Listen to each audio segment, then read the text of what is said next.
ओम नमो भगवते वासुदेवाय। ओम नमो भगवते वासुदेवाय। ओम नमो भगवते वासुदेवाय। मेरे साथ में बोलिए, नारायणं नमस्कृत्य नरं चैव नरोत्तमं देवीं सरस्वतीं व्यासं ततो जयमुदीरये। नष्टप्रायेषु भद्रेषु नित्यं भागवत सेवया भगवती उत्तमा श्लोके भक्तिर्भवति नैष्ठिकी। शृण्वतां स्वकथा कृष्णा पुण्यश्रवणकीर्तनः हृदयन्तस्तभद्राणि विधुनोति सुहृत्सताम्। ओके, आज हम लोग यमराज जी के कथन के ऊपर देखेंगे कि यमराज जी क्या कहते हैं, किसको लाया जा सकता है, किसको नहीं लाया जा सकता है नरक में। स्वपुरुषम अभिवीक्षा पाशहस्तं वदति यमः किल तस्य कर्णमूले परिहारा मधुसूदन प्रपन्नान्। के एक मिनट, ये क्या हो गया, page number 48।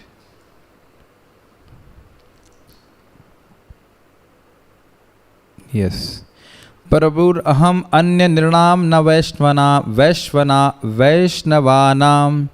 Yamraj, seeing his followers with noose in his hand, says in his ear, do not take devotees surrender to Madhusudan. I am the master of other men, but not the Vaishnavas. समझ में आ गया। यमपाश हाथ में लिए हुए थे यमदूत, तो यमराज जी कहते हैं कि आप लोग वैष्णवों के पास में नहीं जा सकते हो, आप लोग अन्य लोगों के पास जा सकते हो। मैं अन्य लोगों का स्वामी हूँ, उनको दंड देने का अधिकार है मुझको, यानी कि यमराज जी को, लेकिन जो मधुसूदन यानी भगवान के भक्त हैं उनको नहीं।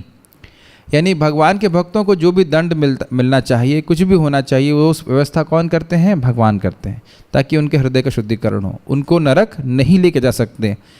किसका मत है ये? यमराज जी का। तो अब उसके ऊपर किसी का मत नहीं, वही देख रहे हैं कि किसको लेके आना है, किसको नहीं लेके जाना।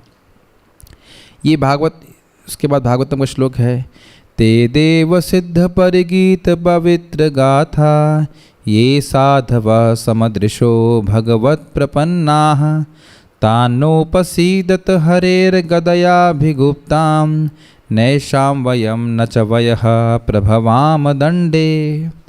Do not approach those who have surrendered to the Lord, who see everything equally, who have proper conduct and who are praised with pure narrations by the Devatas and Siddhas. Since they are protected by the club of the Lord, we including Brahma and even time do not have power to punish them. बहुत सुंदर श्लोक है। देखिए, पहली चीज़ है भक्तों का गुण, जो भगवान के प्रपन्ना, भगवत प्रपन्ना मतलब भगवान के शरणागत हैं। दूसरा चीज़ है सभी को बराबर देखते हैं, सभी परिस्थितियों को मतलब सुख और दुख में समान रहते हैं। भगवद गीता में हमने चर्चा सुनी थी, कौन सा भक्त भगवान को प्रिय है, तो उसमें एक क्वालिटी आई थी कि सुख दुख मान अपमान में समान रहने वाला। और प्रॉपर कंडक्ट मतलब उसका आचरण अच्छा होता है। ऐसा नहीं है कि वो लाइसेंस ले लेता है पाप करने का, ऐसा व्यक्ति भक्त कहलाना के योग्य नहीं है। लेकिन कभी किसी कारणवश माया के प्रभाव से या कैसे भी करके या भगवान की ही व्यवस्था से कुछ वो पाप कर बैठता है, तो उस पर यमराज जी का अधिकार नहीं है। और वो उसके जो भक्ति है उसकी भक्ति के कारण उसको देवता लोग भी पूजा करते हैं या उसका गुणगान करते हैं। जैसे आपको पता हो कि नारद मुनि देवताओं की सभा में जाकर के ध्रुव महाराज का गुणगान कर रहे, सुना था ना। प्रहलाद महाराज का भी गुणगान करते हैं, बल्कि उनके गुरु ही हैं। अब वो कह रहे हैं कि मैं, यानी कि यमराज जी को बात छोड़ दीजिए, ब्रह्मा जी और काल भी भक्तों को दंड नहीं दे सकते। तो आप समझ गए। कल एक बात आ रही थी कि क्या भक्त लोग कर्म के अधीन होते हैं, तो उसमें यहाँ पे स्पष्ट हो रहा है कि काल के अधीन भी भक्त नहीं होते हैं। उनकी जितना भी जीवन में सुख दुख आता है वो भगवान के द्वारा ही नियोजित किया जाता है। ठीक है, ओके। तो स्पष्ट अब हो रहा है कि भगवान के भक्तों को यमराज जी नहीं टच करते हैं। हाउस प्रोग्राम के लिए बुला सकते हो कि आप आइए, कीर्तन करिए, कथा करिए, एक अलग बात है, लेकिन अन्यथा वो दंड देने के लिए नहीं बुला सकते। The servants of Yama said, यानी कि यमराज जी के दूतों ने कहा, प्राहास्मान यमुना भ्राता सादरम ही पुनः पुनः भवद्भीर वैष्णवस त्याजा। इतना ही बताया हुआ है। Yama repeatedly has told us with care, Yamraj ji ने हमें बहुत ध्यानपूर्वक बताया, सावधान करते हुए बताया, you must leave and oops what is this happening again and again.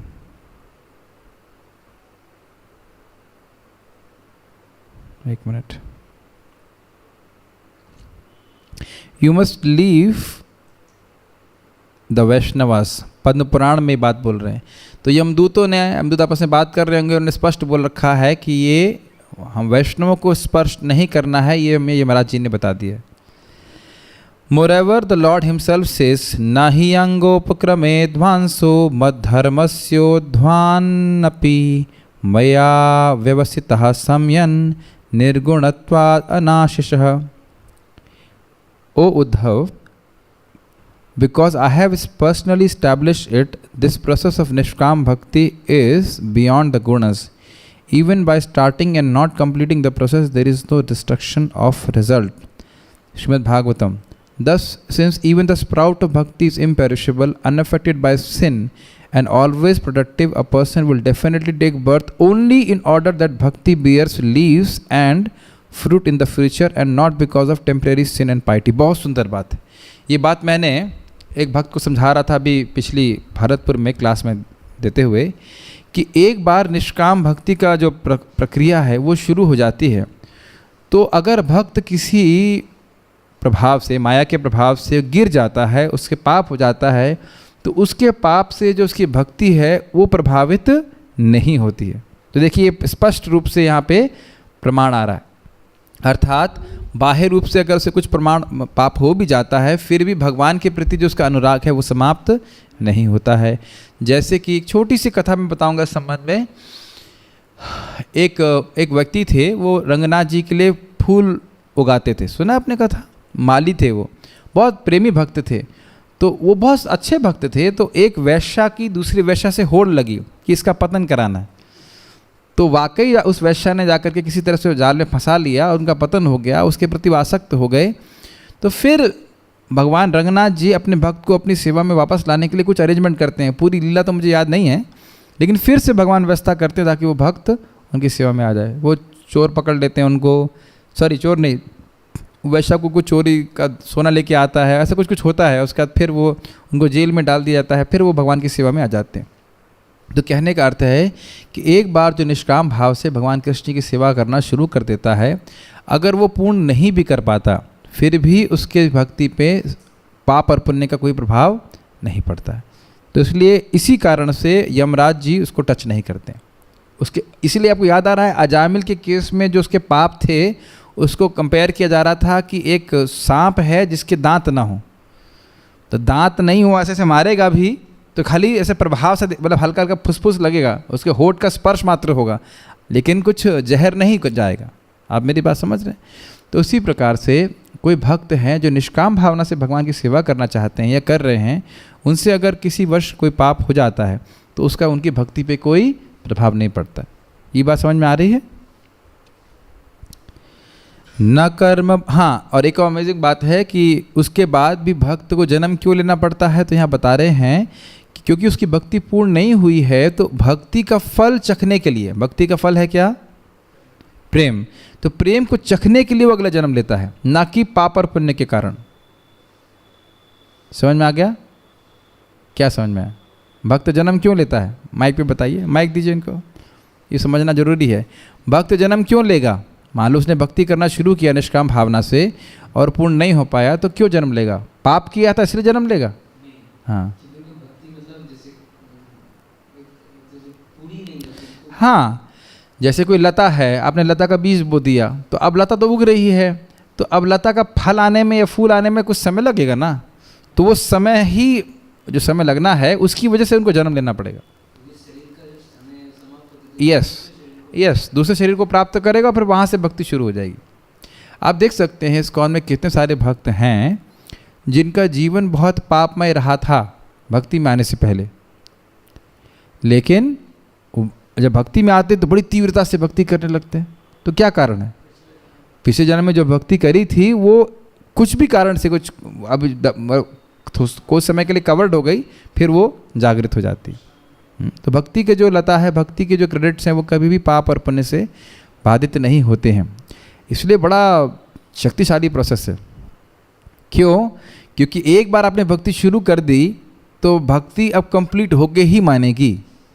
Prabhupada ji एक जगह लिखते हैं कि आपको बाल से पकड़ करके परफेक्ट बना देती है भक्ति, खींच खींच करके, भगवान छोड़ेंगे नहीं। तो इसलिए बेहतर है कि किसी भी परिस्थिति में कुछ भी हो जाए, व्यक्ति को भक्ति करना नहीं छोड़ना चाहिए। बहुत अच्छी बात है। आप देखेंगे श्रीला विश्वनाथ चक्रवर्ती ठाकुर की टीका जितनी बार आप पढ़ेंगे आपको बहुत प्रेरणा मिलेगी। वो कभी भी निरुत्साह करने वाली बात नहीं बोलते, क्योंकि वो भक्ति की महिमा समझते हैं आचार्य लोग।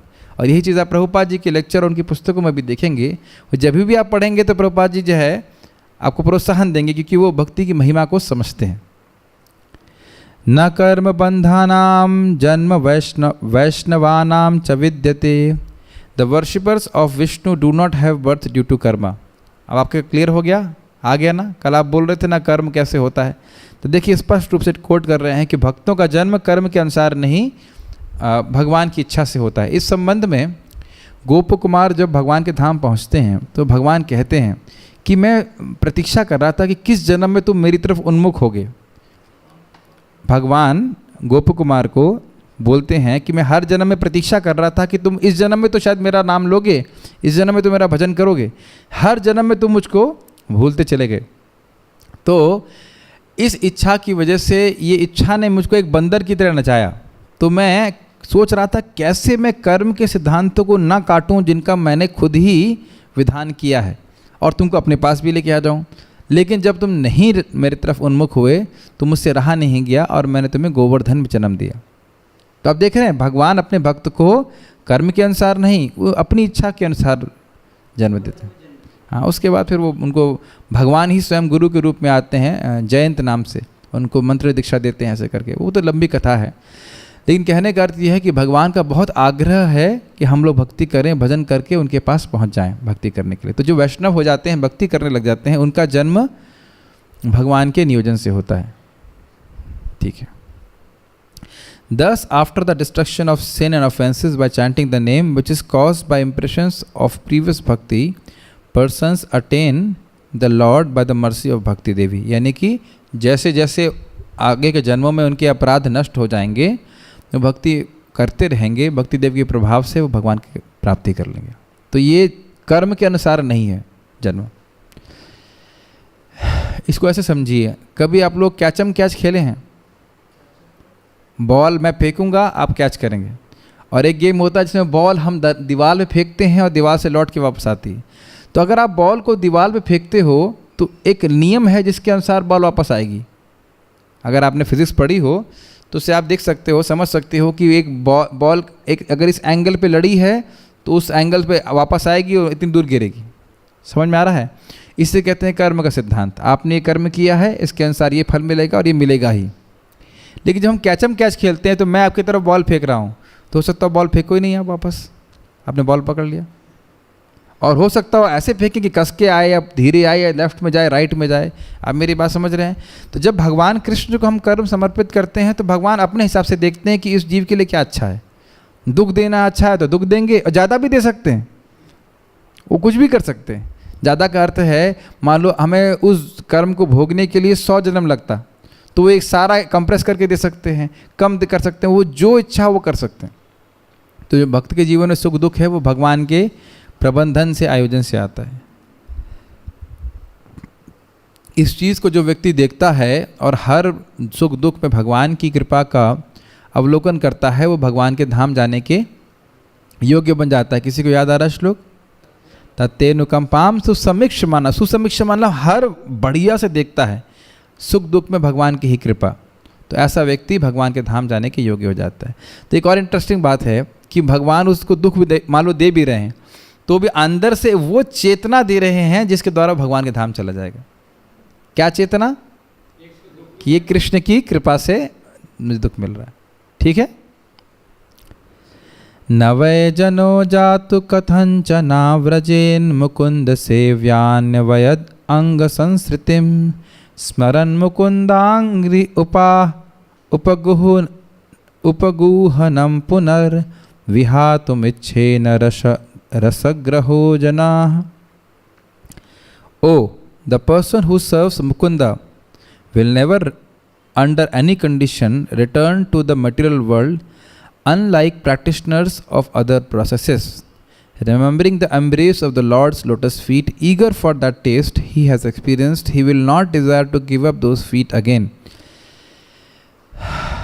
इस श्लोक बहुत सुंदर है. आप इसको भी, वैसे मुझे याद नहीं है, लेकिन इस श्लोक बहुत भाव बहुत अच्छा है. आपने सुना होगा, त्यक्त्वा स्वधर्मम चरणाम भुजम हरे भजन न पक्वोथ पते ततो यदि. सुना है आपने श्लोक? तो अगर अपना स्वधर्म का पालन कर रहा है, उसको त्याग दिया, त्याग करके भगवान का भजन करने लग गया भावुकता में भी, और उसका अगर पतन हो जाता है क्योंकि वो भजन में परिपक्व नहीं है, तो उसका नुकसान क्या है? और अपने अगर धर्म का पालन कर रहा है, भगवान की सेवा नहीं किया, तो उसका लाभ क्या है? को वाप्त आप तो भजताम स्वधर्मतः. तो अब यहाँ बता रहे हैं कि क्या फ़ायदा है. तो ये फ़ायदा ये है कि जब कोई व्यक्ति भगवान की भक्ति करता है तो उसको एक प्रकार का रस प्राप्त होता है. अब वो परिपक्व नहीं है तो भौतिक जगत में चला जाएगा, भोग करने लग जाएगा, फिर भी उसको याद रहेगा कि मैं कृष्ण की भक्ति कर रहा था एक दिन. अगर आपको स्पष्ट उदाहरण याद हो, वैसे तो ये पूरी तरह से सटीक नहीं है, लेकिन थोड़ा उदाहरण आप मैच करा सकते हो. यह है प्रियव्रत महाराज का. प्रियव्रत महाराज वैसे अपरिपक्व होएंगे भजन में, ऐसा नहीं कहा जा सकता, लेकिन एक उदाहरण है कि वो कई साल तक राज्य कार्य में लगे रहे, शादी किया, बच्चे हुए, और फिर उनको स्मृति हो गई, अरे मैं कितने बढ़िया भजन में लगा हुआ था और कहाँ मैं फंस गया. हाँ, शादी से पहले वो भजन कर रहे थे नारद मुनि के अंतर्गत. तो ये नहीं कहा जाएगा उनका पतन हुआ, लेकिन कुछ समय के लिए जब भौतिकता में चले गए तो भी उनको याद आ रहा, अरे मैं कितना सुंदर भजन कर रहा था, कितना रस था भक्ति में, कहाँ छोड़ दिया. फिर वो भगवान की तरफ उन्मुख हो जाते हैं. उन्मुख तो पूरा जीवन रहे, लेकिन फिर भी भौतिकता जो थोड़ी बहुत थी उसको भी वो त्याग देते हैं. तो आप समझ रहे हो क्या होता है. एक बार जिसने भक्ति का चिन्मय सुख रस प्राप्त कर लिया, उसको वो कभी भूल नहीं सकता है, और वो वहीं से शुरू करेगा. जैसे आप कोई बहुत सुंदर भोजन करके आओ तो उसको याद आती रहती है कि नहीं. भले ही आपको खाने को ना मिले, लेकिन आपको लगे हाँ उस भक्त के घर में गए थे, उन्हें बड़ा अच्छा प्रसाद खिलाया था, अब तो मिलता ही नहीं है ऐसा करके. समझ रहे ना, उदाहरण के लिए बोल रहा हूँ. तो इसी प्रकार से भक्ति का रस एक बार कोई चख लेता है, अच्छे से भक्ति कर लेता है, तो जीवन भर उसको वो याद करेगा. इन द अबव वर्स खोल सकते हैं. इन द अबव वर्स अन्यवत means like those practising Karma.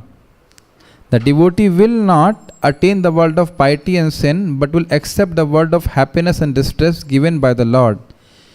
ये महत्वपूर्ण है कि अन्यवत, यहाँ पे शब्द आया है, आपने देखा था इसको, कहाँ था ये शब्द आप देख रहे हैं, अन्यवत. मुकुंद सेवी अन्यवत अंग संस्कृतिम. अन्यवत मतलब क्या होता है? अन्य मतलब अन्य लोगों की तरह, और वत मतलब जैसे. तो यानी जैसे कर्मी का पतन होता है, ऐसे भक्त का पतन नहीं होता. मैं फिर से रिपीट कर रहा हूं, शब्द यहां पे आचार्य बोल रहे हैं अन्यवत. इन द अबव वर्ड्स अन्यवत means like those practising karma. जो कर्म कांड में लगते हैं, अगर उनका पतन होता है तो वो अपने कर्मों के अनुसार नीचे गिरते हैं. जैसे शीन पुण्य मर्त्यलोकम विशंति, उसका बाद भोगो अपना कर्म. लेकिन जो भक्त है, अगर उसका पतन होता है तो क्या होता है, उसको अपनी भक्ति के रस का आस्वादन या उसका रिमेम्बरेंस को क्या बोलते हैं, याद रहती है कि मैं कितना सुंदर से भक्ति कर रहा था. तो इसलिए बहुत अच्छा है कि जीवन में कुछ समय, कुछ काल के लिए तो बहुत अच्छे से भक्ति की जाए, उसके बाद भक्ति छूट भी जाए तो भी व्यक्ति को याद रहता. बहुत सारे प्रभुपाद जी के शिष्यों का भी इस प्रकार का अनुभव है. जैसे हमारे गुरु महाराज बता रहे थे, कह रहे थे कि प्रभुपाद जी के शिष्य बाद में जाकर उन बहुत से लोगों ने बहुत पैसा बनाया, बहुत पैसा कमाया, लेकिन उनका एक अनुभव था कि प्रभुपाद जी के लिए जो निस्वार्थ सेवा उन्होंने अपने जीवन में करी थी, यंग जीवन में, उसमें जितना सुख उनको मिला उतना उनको पैसा कमाने में कभी नहीं मिला. तो आप देख सकते हैं कि भोग विलास में भी लिप्त होने के बावजूद व्यक्ति को भक्ति का जो निष्काम सेवा का सुख है वो व्यक्ति को याद रहता है। यही बात है। तो उसकी याद करके व्यक्ति फिर वापस आना चाहे। The devotee will not attain the world of piety and sin but will accept the world of happiness and distress given by the lord. अर्थात जब कोई व्यक्ति पुण्य करता है तो उसे भौतिक सुख प्राप्त होता है, पाप करता है तो भौतिक दुख प्राप्त होता है। तो यहाँ बोल रहे हैं आचार्य कि भक्त जो है वो इस प्रकार के सुख दुख को प्राप्ति नहीं करता है। क्या प्राप्ति करता है सुख दुख की? जो भगवान के द्वारा नियोजित के होते हैं। आपको याद है जड़ भरत के बारे में हमने क्या बताया था कल? जड़ भरत एक विशिष्ट प्रकार का प्रेम का सदन करना चाहते थे, इसलिए भगवान ने उनको 3 जन्म दिलवाए। ये नहीं सोचना चाहिए अपराध और ये वो नहीं, स्पष्ट रूप से आचार्य बताते। हाँ, स्वयं भगवान ने उनको 3 जन्म की व्यवस्था करी। समझ रहे हैं बात? तो इसलिए भक्त लोग, एक बार जब व्यक्ति भक्ति में आ गया वो कर्म बंधन से मुक्त हो जाता है, वो भगवान के निर्देशन में काम करता है जो कुछ भी हो रहा है। इसलिए यमराज जी उसको स्पर्श करने का अधिकार नहीं रखते हैं। समझ में आ रहा है या कुछ पढ़ा है? पूछिए, अगर कुछ पूछना है तो माइक पे पूछिएगा। यस।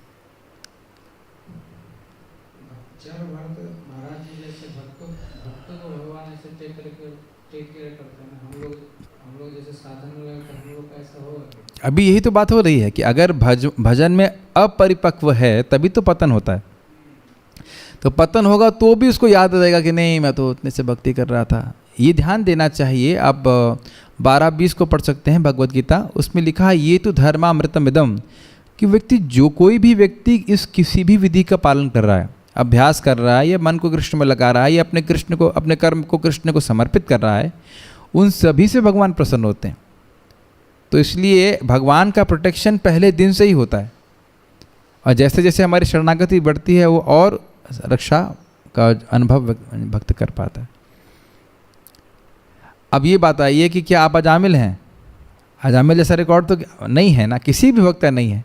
तो जब अजामिल की रक्षा करने के लिए भगवान ने भेजे अपने दूत, तो फिर अन्य भक्तों का कहना ही क्या? इस चीज़ को तो 6ठे स्कंद में आप देख लीजिएगा। किम पुनः श्रद्धया घृणम श्लोक आता है कि जब अजामिलो अपी, जब अजामिल के लिए भगवान ने ऐसा व्यवस्था किया जो श्रद्धा से नाम उच्चारण करने उनका तो कहना ही क्या। इसका अर्थ ये नहीं कि हम लोग गलत तरह से नाम जप करने का लाइसेंस ले लेंगे, निश निश नाम, लेकिन कहने का अर्थ यह है कि श्रद्धा का मतलब ये कि आप बढ़िया से जप करें, भगवान से प्रसन्न होंगे, ये भावना से। यस, कुछ बोलना चाहते हैं? माइक पे बोलिए।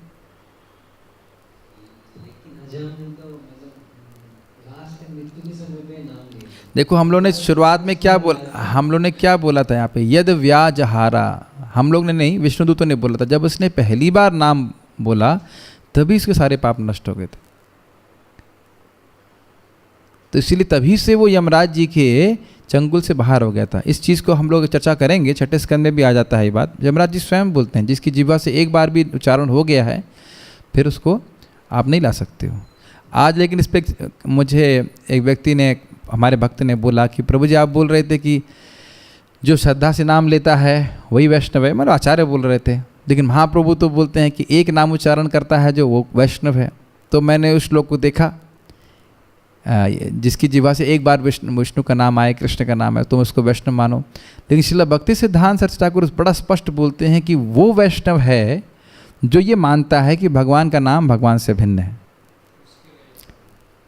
कनिष्ठ अधिकारी भी इसको भी ये विश्वास होता है कि भगवान का नाम भगवान से भिन्न है। और आपको याद हो कि हमने अर्थवाद के अपराध के बारे में चर्चा करी थी। जो स्मार्त ब्राह्मण है वो कहते हैं नहीं ये सब तो खाली जो है लोगों को प्रेरणा देने के लिए बोला गया है, वास्तविक रूप से ऐसा नहीं है। तो ऐसा अपराध करने वाला वैष्णव नहीं है। और फिर हमने इसको पुष्ट भी किया था। प्रभुपाद जी बोलते हैं कि हरे कृष्ण मंत्र को अभक्तों से नहीं सुनना चाहिए। मतलब हाँ, आप पढ़िएगा, साइंस ऑफ सेल्फ रियलाइजेशन में प्रभुपाद जी का बहुत फेमस लेक्चर है हरे कृष्ण मंत्र के ऊपर। तो उसमें प्रभुपाद जी बोलते हैं कि जैसे दूध अगर किसी सर्प के द्वारा स्पर्श कर लिया जाए तो दूध जहर हो जाता है, ऐसे ही कोई अभक्त हरे कृष्णा कर रहा है तो मैं हरे कृष्णा भी उसे नहीं सुनना चाहिए। तो अभक्त का अर्थ क्या है? उसको नाम में श्रद्धा नहीं है। भगवान का नाम भगवान से अभिन्न है। इस प्रकार से दूध अमृत है, लेकिन उसमें अगर उस व्यक्ति की चेतना सम्मिश्रित हो गई कि ये तो ऐसा ही है, ये तो नाम नहीं है, तो फिर वो विष की तरह कार्य करता है। क्या विष पुण्य होता है? सनातन गोस्वामी स्वयं बोल रहे हैं ना, क्या है वो, श्रवणेव, कभी भी नहीं सुनना चाहिए, श्रवणेव कर्तव्यम सर्पोच्चिष्टम यथापयः। तो कोई ऐसी तो है नहीं कि अपने मन से बोला जा रहा है। जब सनातन गोस्वामी बोल रहे हैं और प्रभुपाद जी बोल रहे हैं, पद्म पुराण में लिखा है, तो इसलिए ध्यान रखना चाहिए कि वो व्यक्ति जो ये विश्वास नहीं करता है कि भगवान का नाम भगवान से अभिन्न है, वो वैष्णव नहीं है। आप लोग ऐसे नहीं हैं, लेकिन ऐसे बहुत से लोग हैं। इसलिए जो हरे कृष्ण मंत्र का कीर्तन उन्हीं लोगों को करने देना चाहिए जिनका इस प्रकार का विश्वास है, जिनकी इस प्रकार की ट्रेनिंग है। बहुत इंपॉर्टेंट है। ठीक है। तद अवगमी नावेति भवद उत्थ शुभाशुभयोर गुणा विगुणान्वयांस्तर्हि देह भृतां च गिरः अनुयुगम अनुवहं सह गुणा गीत पारंपरया श्रवणभृतो यतस्त्वं अपवर्गगतिर्मनुजैः। When a person realizes you, he no longer cares about his good and bad fortune arising from past pious and sinful acts, since it is you alone who controls his good and bad fortune. Such a realized devotee also disregards what ordinary living beings say about him. बहुत सुंदर। देखिए, अब ये स्पष्ट है कि जो भक्त भगवान का साक्षात्कार करते हैं वो अपने पूर्वगत किए गए पाप और पुण्य के बारे में कुछ विचार नहीं करते। वो जानते हैं कि इनका मैनेजमेंट भगवान स्वयं कर रहे हैं। बड़ी अच्छी बात है कि जो आप कल प्रश्न कर रहे थे उसके सारा कुछ आचार्य स्वयं ही धड़ाधड़ के बाद एक श्लोक बता रहे हैं। समझ में आ रहा है ना? भगवान मैनेजमेंट करते हैं, कौन सा पुण्य रखना है, कौन सा पाप रखना है। पुण्य भी भगवान नलीफाई कर देते हैं। अगर आपको कोई पुण्य भोगना है तो भगवान सपने में भगवा देंगे। आप चौथा स्कंद देखिएगा, आप देखोगे अब राजा बन रहे हो तब राजा बनने के लिए आपको अगला जन्म लेना पड़ता, तो भगवान सपने में उस इच्छा को पूर्ण कर देंगे ताकि दोबारा जन्म ना लेना पड़े। भगवान नहीं चाहते कि हम लोग जन्म लें, ये ध्यान रखना चाहिए। तो ऐसा व्यक्ति जो है इस बात से भी क्या कहते हैं, डिसरिगार्ड, ध्यान नहीं देता कि लोग उसके बारे में क्या कह रहे हैं, क्या उसका मतामत है लोगों का। एक भक्त ने बड़ा अच्छा मुझे भेजा था इस संबंध में कि जिंदगी भर हम लोग चिंता करते हैं कि चार लोग क्या कहेंगे। जिंदगी भर हम लोग चिंता करते हैं कि चार लोग क्या कहेंगे, और चार लोग मृत्यु की बात क्या कहते हैं, राम नाम सत्य है मुझे बहुत बढ़िया बात लगी। हमने कही तो फिर तो पहले ही बोल देना, चार लोगों को पहले ही बोल देना चाहिए था कि राम नाम सत्य है, राम का नाम उच्चारण करो। वह बहुत अच्छा बात मुझे लगी थी, अच्छा पॉइंट था। खैर, ऐसे वक्त चिंता नहीं करते कि लोग क्या बोल रहे हैं हमारे बारे में, भगवान का भजन करते हैं, भक्ति करते हैं। और क्या कैसे करते हैं, लिखा है, every day he fills his ears with your glories which are resided in each age by the unbroken succession of Manu's descendants and thus you become his ultimate salvation. यानी कि गुरु परंपरा में जो भगवान का गुणानुवाद है उसको सुनने में ही वो अपना समय बिताते हैं। जैसे महाराज समझा रहे थे कि मनु महाराज ने अपना पूरा मनवंतर भगवान की कथा सुनने में लगा दिया, जबकि कितने बड़े मैनेजर हैं। हम तो कल्पना भी नहीं कर सकते कितने बड़े मैनेजर हैं। ये आप लोग अगर रेफरेंस देखना चाहें तो 10, 87, 40 इसको आप देख सकते हो। यहाँ तक आपको समझ में आ रहा है कि भक्त लोग अपने सुख दुख की परवाह नहीं करते हैं, और भक्तों का सुख दुख भगवान नियोजित करते हैं, और यमराज जी भक्तों को सुख और दुख में नहीं डाल सकते। ठीक है, ये सब चीज़ें हमने सीख ली यहाँ तक।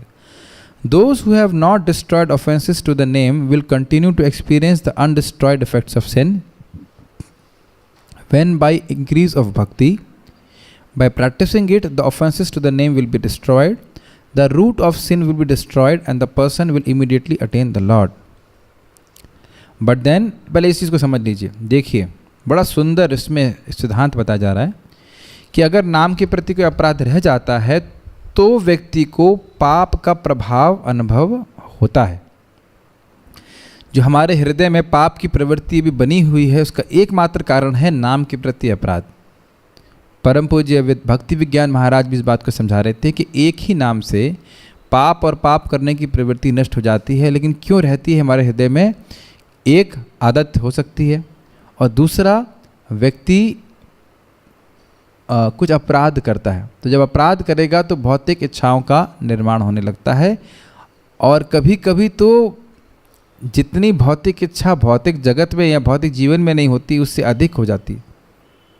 इसलिए भक्तों को नाम अपराध और भक्त अपराध वैष्णव अपराध से बचना चाहिए। जैसे आप लोगों को डाउट होगा तो मैं बता देता हूँ।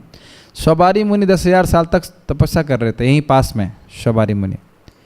तब देखिए 10,000 साल तक जो अपनी इंद्रियों को संयमित किया है, उसके हृदय में 50 लड़कियों से शादी करने की इच्छा कैसे आ गई? वैष्णव अपराध के कारण, गरुड़ जी के प्रति। तो इसलिए भक्ति उनकी नष्ट नहीं हुई थी, लेकिन कुछ समय के लिए वो भोगों में चले गए थे। तो अब देखिए एक पत्नी नहीं 50 पत्नियों से शादी करने की इच्छा हो गई। तो ये थोड़ा भक्तों को सतर्क रहना चाहिए कि भक्तों के प्रति अपराध करने से भौतिक वासना का निर्माण होता है। जैसे एक और उदाहरण है, ये उदाहरण आचार्य भी बताते हैं। जय विजय ने 4 कुमारों के प्रति अपराध किया, तो जब भौतिक जगत में आ गए तो कितना भोग की वासना बढ़ गई। और इसके विपरीत प्रहलाद महाराज दैत्य के पुत्र थे, लेकिन नारद मुनि से को प्रसन्न किया तो भोग की वासना समाप्त हो गई और भक्ति की वासना, भक्ति की इच्छा जागृत हो गई। तो भगवान की सेवा की ओर उन्मुख होते हैं हम लोग वैष्णवों की सेवा के द्वारा। तो वैष्णव को अपराध करने से ये भक्ति बड़ा दिक्कत हो जाती, भोग की वासना बढ़ जाती। बहुत सतर्क रहना चाहिए। तो खैर, लेकिन उसका सोल्यूशन क्या है? प्रैक्टिसिंग इट, मतलब बार बार अभ्यास करना। वेदांत सूत्र में व्यासदेव इसको कहते हैं असकृत अभ्यासात। सकृत मतलब एक बार, असकृत मतलब एक से अधिक, अर्थात कितनी बार कह रहे हैं, नहीं, बार बार करते चले जाओ। ये नहीं बोल रहे हैं कि 100 बार नाम लो या 1000 लो या 10,000 लो या 20,000 लो, कहते हैं एक से अधिक लो। कितने चतुर हैं व्यासदेव। मतलब जब तक आपको नाम का सच्चा फल भगवत प्रेम प्राप्त नहीं हो जाए, आप करते ही रहो। और दूसरा पॉइंट इसमें यह है कि जो हम अपराध कर रहे हैं उसका मार्जन होता है बार बार अभ्यास करने से।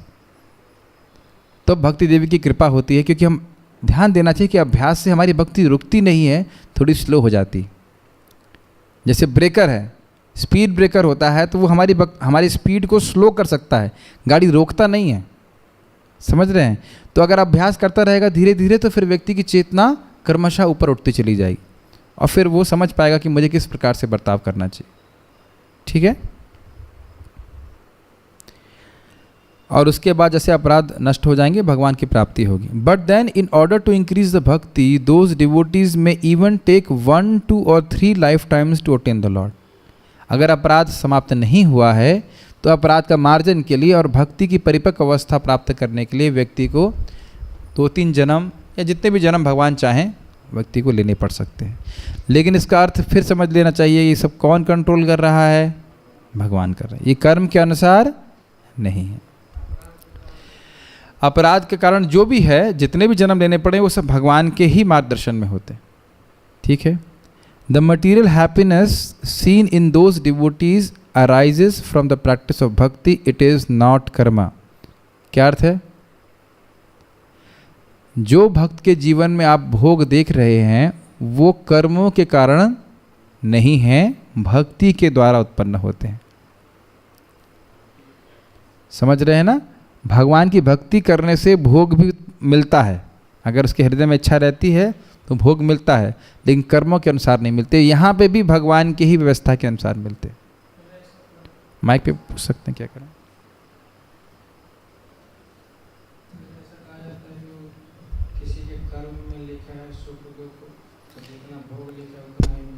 हाँ, ये लिखा है कर्म के अनुसार, लेकिन वो लोग भक्त नहीं होंगे तब। अगर भक्त हो जाते हैं तो सब चेंज हो जाता है। जैसे हमारे एक भक्त हैं, उनको जानते हैं, तो वो उनके हाथ में लिखा एक्सीडेंट होना, लेकिन एक एस्ट्रोलॉजर ने देखा कि अरे आपका तो 3 साल के अंदर एक्सीडेंट होना चाहिए, तो कहते हुआ, कहते नहीं। तो जो चीज़, मैं फिर से रिपीट कर रहा हूँ, जो आपकी भक्ति के अनुकूल होगा वो भगवान देंगे, और जो नहीं होगा वो नहीं देंगे। तो उसे लगेगा कि भक्त प्रारब्ध कर्म भोग रहा है, लेकिन कर्म नहीं भोगता। जो उसके लिए अनुकूल होगा भगवान वो देते, और जो अनुकूल नहीं होगा वो नहीं देते। मान लो उस एक्सीडेंट से उनकी भक्ति में नुकसान होता तो नहीं दिए, और कुछ अगर मान लो उसको मैंगो खाने को दिया, तो मैंगो खाने से उसकी भक्ति में नुकसान तो होगा नहीं, तो दे देते हैं उसको। खाली एग्जाम्पल दे रहा हूँ। मान लो मैंगो या कोई भी धन मिल जाए, संपदा मिल जाए, जिससे उसकी भक्ति में नुकसान नहीं हो, तो भगवान उसको दे देते हैं। ये रहते। जैसे उदाहरण लीजिए, सुदामा को भगवान ने दिया बहुत सारे महल, तो क्या उनकी भक्ति में कोई ह्रास हुआ? नहीं हुआ। युधिष्ठिर महाराज 18 दिन पहले जंगल में घूम रहे थे कि नहीं, विराट नरेश के यहाँ पे घूम रहे थे, 18 दिन के बाद पूरे विश्व के राजा बन गए। तो देने वाले सब भगवान। प्रभुपाद जी 40 रुपये लेके गए थे और कितना 40 करोड़ रुपए लेके आए 12 साल के अंदर। तो ऐसा था ना, प्रभुपाद जी की भक्ति कम हो गई उससे। जब भगवान ये देखते हैं कि भक्त परिपक्व है और इस धन से वो प्रभावित नहीं होगा तो भगवान देते हैं, जैसे ध्रुव महाराज को भी दिया। लेकिन ध्रुव महाराज को उन्होंने उनके कर्म के अनुसार नहीं, उनकी भक्ति के अनुसार नहीं कहना चाहिए, अपनी अपनी अहित्व की कृपा से दिया। विभीषण को भगवान श्री राम ने दिया तो अपनी कृपा से दिया, उनके कर्म के अनुसार नहीं। जैसे कि वो क्या नाम है उनका, बलि महाराज को इंद्र बनाएंगे तो उनकी भक्ति से प्रसन्न होकर के। ऐसा नहीं है कि क्या बलि महाराज ने बोला कि मैं इंद्र बनना चाहता हूँ, उनकी इंद्र बनने की इच्छा थी, लेकिन भगवान वामन देव से नहीं बोला उन्होंने कि मैं इंद्र बनना चाहता हूँ, नहीं बोला ना। तो फिर भगवान फिर भी अपनी इच्छा से देते हैं। ठीक है। इट इज सेड धर्मस्य हि आपवर्गस्य नार्थो अर्थायोपकल्पते नार्थस्य धर्म एकांतस्य कामो लाभाय हि स्मृतः। The material results are not suitable as the goal for the person dedicated to higher spiritual goals. The desire of the person dedicated to the higher path is not for attainment of material assets.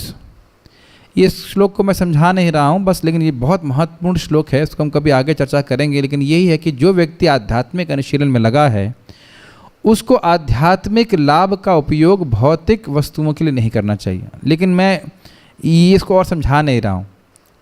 यहाँ पे ये प्रभुपाद जी बोले ये भागवतम का सबसे मुख्य श्लोक है, सबसे महत्वपूर्ण श्लोक है ये, तो इसको हम अलग से कभी क्लास में लेंगे। लेकिन अभी यहाँ पे बता रहे हैं कि जो भौतिक सुख मिलता भी है भक्तों को उसका उपयोग भौतिक भोग के लिए ना करके भगवान की सेवा में लगा देना चाहिए। जैसे कि सुदामा को मिला तो उन्हें सारा कुछ भगवान की सेवा में ही लगाते रहे, युधिष्ठिर महाराज को मिला तो भगवान की सेवा में लगाते रहे।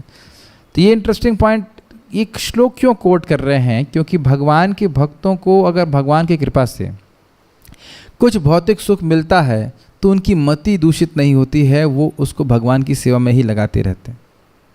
ये बात आप समझ पा रहे हो? मैं फिर से रिपीट कर रहा हूँ, भगवान की कृपा से उस व्यक्ति को भोग मिले हैं, इसका क्या प्रमाण है कि वो व्यक्ति की मति भोगों में न जा करके भगवान में ही लगी हुई है? बताइए क्या प्रमाण है कि जो भक्त को भोग मिले हैं वो भगवान की कृपा से मिले हैं? माइक पे बताइए।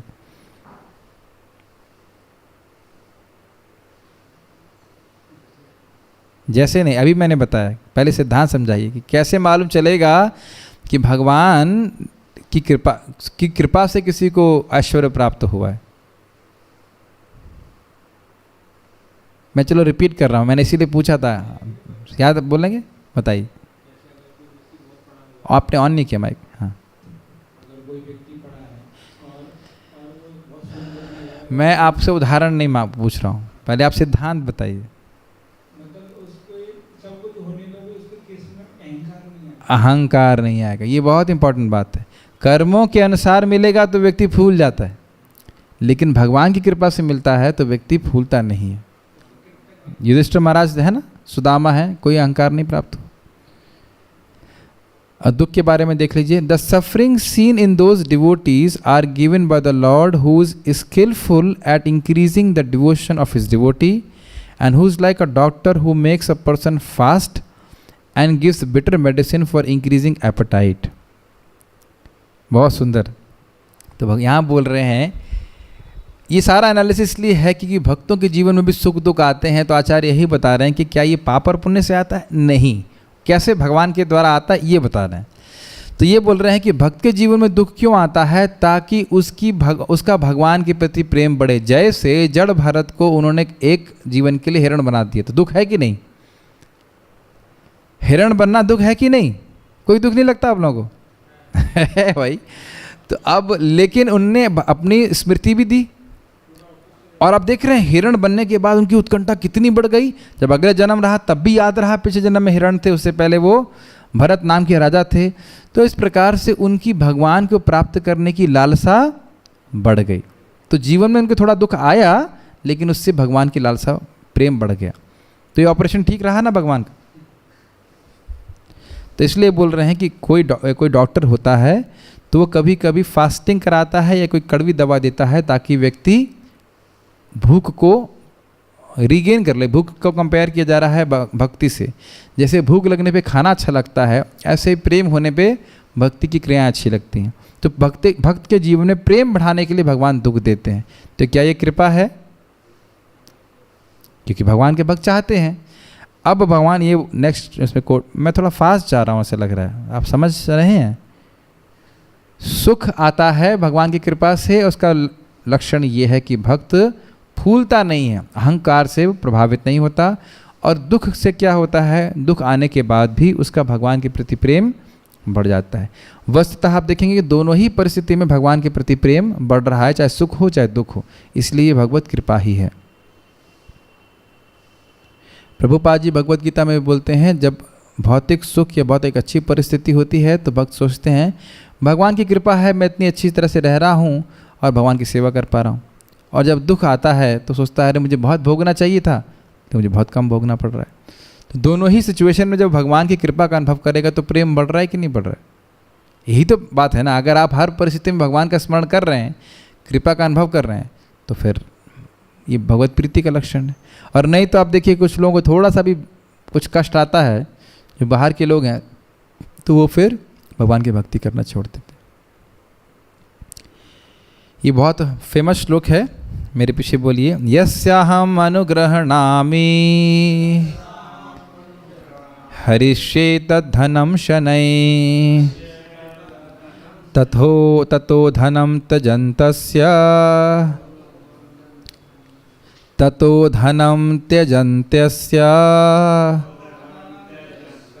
स्वजना दुख दुखितम।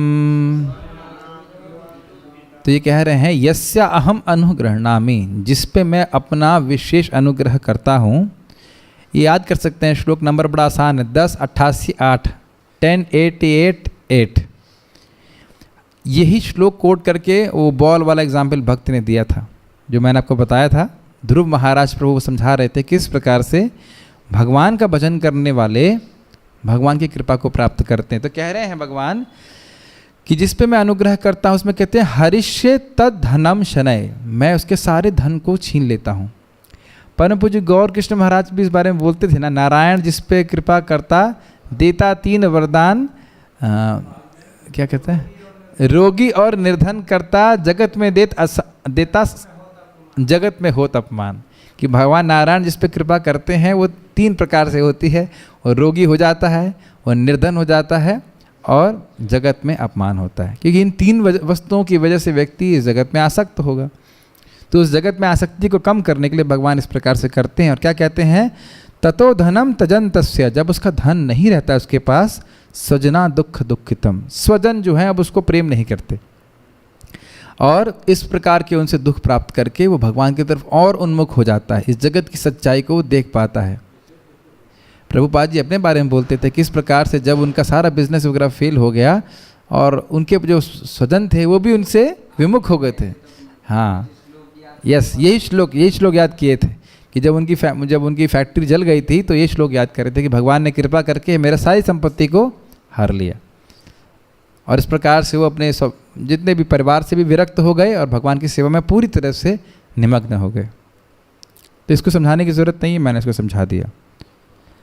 Among the 10 offenses, the very strong effects of interpreting the name, thinking its glories are exaggeration and equating it to pious acts are obstacles to being a Vaishnav. ये बहुत ध्यानपूर्वक सुनिए। जो व्यक्ति भगवान के नाम की महिमा को काल्पनिक समझता है वो तो वैष्णव ही नहीं है। तो ऐसे व्यक्ति से हमें सुनना ही नहीं चाहिए। हम लोग का भाग्य ये है कि भगवान के नाम के बारे में, भक्ति के बारे में हम प्रारंभ से ही भक्तों से सुनते आए हैं।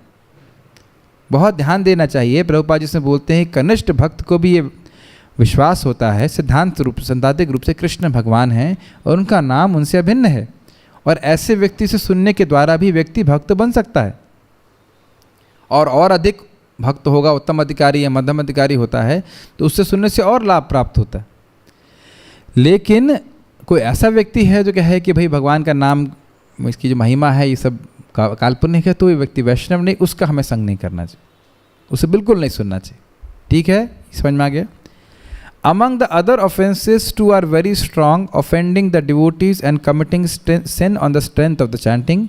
Those two are particularly described in a frightening way.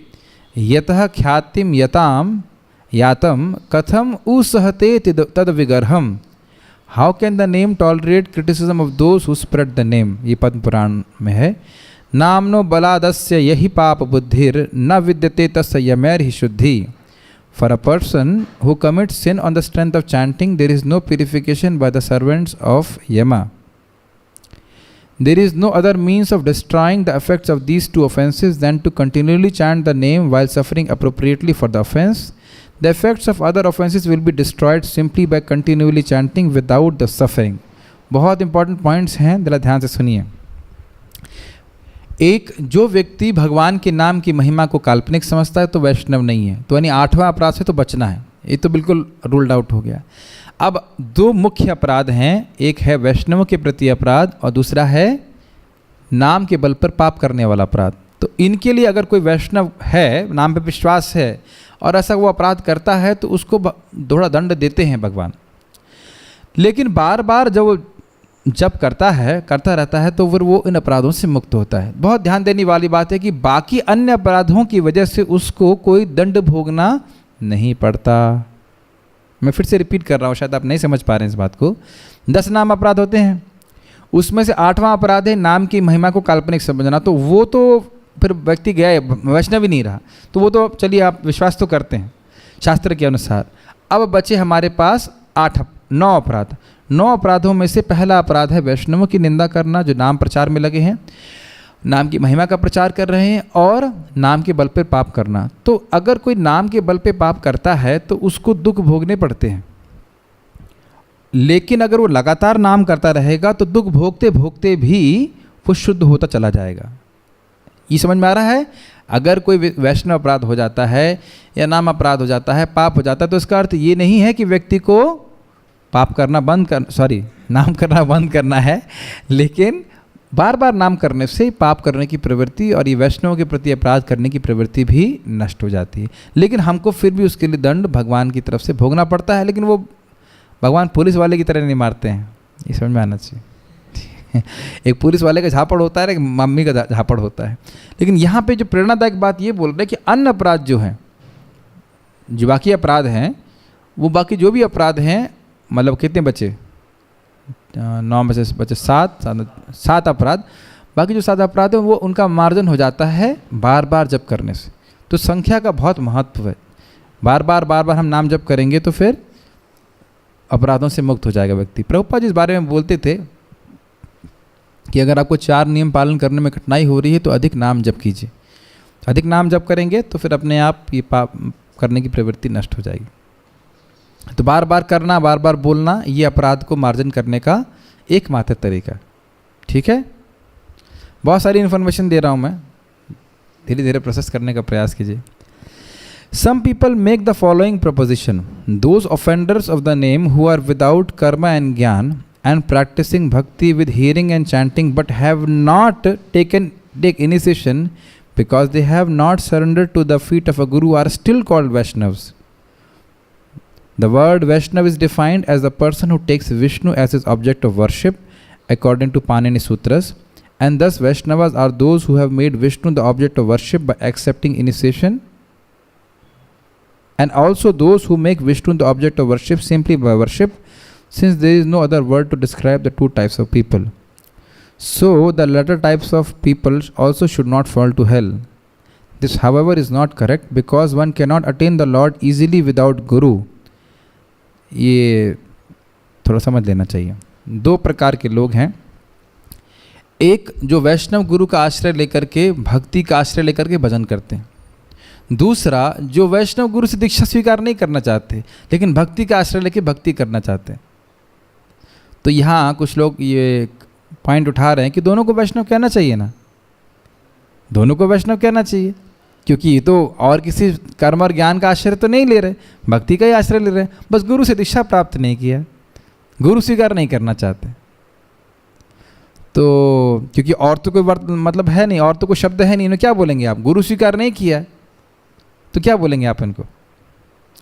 Obviously ऐसे लोग नरक नहीं जाते हैं, लेकिन भगवत प्राप्ति होगी क्या, इसके बारे में बता रहे हैं। भगवान बड़ी आसानी से प्राप्त नहीं होते हैं अगर कोई गुरु का आश्रय नहीं लेता। अभी कह रहे हैं मीराबाई को हो गया था, तो क्या मीराबाई जी के गुरु जी नहीं थे? गुरु जी थे। आप मीराबाई के बारे में क्या जानते हैं? उनके गुरु जी थे। नृदेहमाद्यम सुलभम सुदुर्लभम प्लवम सुकल्पम गुरुकर्णधारम मायानुकूलेन नभस्वते ऋताम पुमान भवाब्धिम न तरेत स आत्मः। Having attained the human body, rarely attained, but attained easily sometimes by good fortune, which is like a well-constructed boat, with the Guru as the captain, pushed by the favorable wind of serving me, a person who does not cross the ocean of material existence is a killer of himself। मतलब मानव देह प्राप्त करके, गुरु का आश्रय प्राप्त करके, जो कि एक कर्णधार की तरह होते हैं, कैप्टन की तरह होते हैं, भगवान की सेवा करके व्यक्ति अगर कोई इस भवसागर को पार नहीं करता है तो अपनी आत्महत्या करने के बराबर है। Therefore, it should be explained that there is no other way of attaining the Lord than by becoming a devotee who has surrendered to the feet of a Guru, who will be attained in another birth by the power of worship। यानी कि जो लोग इस भावना में रखते हैं, अरे भाई मुझे गुरु स्वीकार करने की जरूरत नहीं है, तो यानी कि उनको नरक नहीं जाना पड़ेगा, लेकिन इस अपराध के कारण उनको अगले जन्म में गुरु की प्राप्ति होगी। समझ में आ रहा है? देखो मैं फिर बोल रहा हूँ, ये नहीं कह रहा हूँ कि जिसने अभी तक गुरु किया नहीं है वो भक्त नहीं है, ये समझ लेना चाहिए। जो इस भावना से ग्रसित है कि मुझे गुरु स्वीकार ही नहीं करना है, मैं तो बस डायरेक्ट भगवान का भजन करूँगा, तो फिर वो व्यक्ति नरक नहीं जाएगा, लेकिन अगला जन्म लेकर के फिर उसे गुरु स्वीकार करना पड़ेगा। इस चीज़ को भगवान कहते हैं ना, जो कहता है मेरा भक्त है वो मेरा भक्त नहीं है, जो मेरे भक्तों का भक्त है वो मेरा भक्त है। सुना है ना आपने? और वो वाला श्लोक भी आप देख सकते हो, अहम हरे तावपादे कमूलम दासानुदासो भवितास्मे भूय। तो ये सिद्धांत है कि भगवान के भक्तों का आश्रय लेकर के भक्ति करनी चाहिए, तब आसानी से प्राप्त हो जाते हैं भगवान। अब कोई व्यक्ति ऑब्जेक्शन कर सकता है कि अरे अजामिल को तो बिना गुरु के प्राप्त हो गए, तो हाँ नहीं, विष्णुदूत तो थे, लेकिन उससे पहले तो ऐसे ही प्राप्त हो गए, तो उसका उत्तर क्या देंगे, उसकी चर्चा हम लोग कल करेंगे। हरे कृष्ण।